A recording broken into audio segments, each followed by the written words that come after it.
বলছি 14 তলার নবান্ন কোম্পানি দিদি শুনতে পাচ্ছেন আওয়াজ?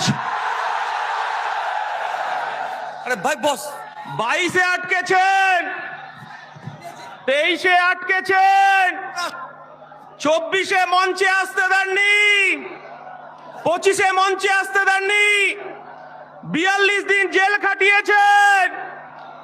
আজকে আমরা মঞ্চে এসেছি মমতা বন্দ্যোপাধ্যায়, আমার ভারতবর্ষের সংবিধান প্রণেতা বি.আর. আম্বেদকর আমাদের সংবিধান দিয়েছে, আর এই মঞ্চে তার উত্তরাধিকারী উপস্থিত হয়েছে প্রকাশ আম্বেদকর। মমতা বন্দ্যোপাধ্যায়, আপনার ভাইপো অভিষেক বন্দ্যোপাধ্যায়, আপনি শুনতে পাচ্ছেন? ভাঙড়ে ক্রিমিনালটা ফাউল করেই যাচ্ছে, ফাউল করেই যাচ্ছে। অভিষেক বাবু বলছে ভাঙড়ে নাকি উনি খেলবেন।